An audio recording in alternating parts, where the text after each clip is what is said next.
This is Paul Turner, the immigration barrister at ImperiumChambers.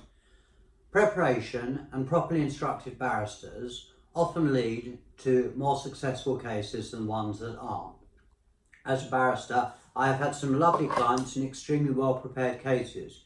I've also had extremely poorly prepared cases, alternatively, and clients who fall apart in court or can't remember or seem to recall their story, even if it's important parts of their life. Therefore, and trying not to make this channel too boring, I thought I'd put out a short broadcast proposing to give some tips on how not to win an appeal. I stress, not to win an appeal, or to have your application refused. Whilst this broadcast may seem glib or humorous, in nature it touches upon some very real issues. Put another way, if you follow this guidance, you will effectively be trying to refloat the Titanic using a child's balloon and a small child blowing on the balloon. Firstly, do not use a lawyer. Who needs them? They're often expensive, experts, and can provide helpful advice and representation. Why bother? Secondly, fill in the application form yourself. It's only 150 pages long. And if possible, don't provide a covering letter. If you are minded to write a covering letter, do it yourself. And remember, don't seek any advice. After all, there are more words than the immigration rules than there are in the Bible. And the rules are very specific. Ignore the various appendices where it tells you exactly what documents you need to put in. Put in something similar, or better still, don't put any supporting documents in at all. As for the payment page, ignore it. After all, why actually pay for the application? If you're minded to fill in the application page, make sure you don't have enough money in the account so that the Home Office will reject the application, thus leading to you becoming an overstayer and contrary to Section 24 of the Immigration Act 1971. Then you can repeat the process, only this time without having leave or the right to work if you've lost it. If you've ignored this and the application has been refused, you'll have a time limit for appealing. Always remember, leave it to the last day or so if you are going to seek advice. It makes it much harder to get on top of the case. If you decide to use a lawyer, find one who doesn't really know much about immigration law. Look at the reviews, the worse the better. If they haven't got a website, even better, or ask a friend who knows someone that knows something about immigration. Next, when you're before your lawyer, don't tell them everything about your case. Don't tell them if you've got children that are over 7. Don't mention being married. Don't mention any health issues. Don't mention family you've got in the United Kingdom. Don't mention it to your lawyer. Don't mention it at all. Maybe mention it in court just to surprise everyone. And if you're asked if you can't go home, remember to give really good reasons, such as, I can't go back to the country where I've lived for 30 years because I don't like the food. Or alternatively, it's too hot. That country had the Himalayas in it. Perhaps it was a bit cooler there. Then, if asked a question which you cannot remember the answer, make something up. Think of the most incredible thing you can think of and say it with no conviction at all.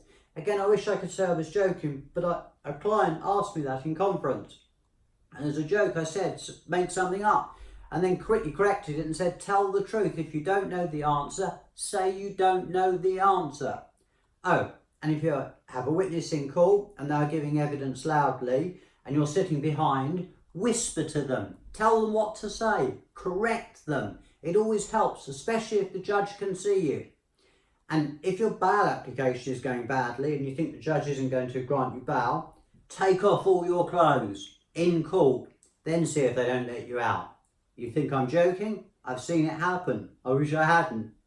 Lastly, if the cross-examination gets too much for you and asks to use the toilet, then get up and run away.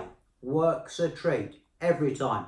Never have to answer another question until you are arrested for being an absconder. That actually happened. Someone did run away in the middle of cross-examination. These things all sound implausible and that nobody would ever do it.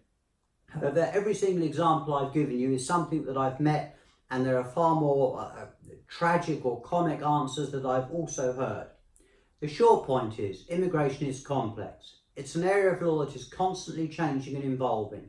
I recall starting in 1999 and being told not to buy a book because it was published 2 years ago and the law had changed so much it would probably lead me astray.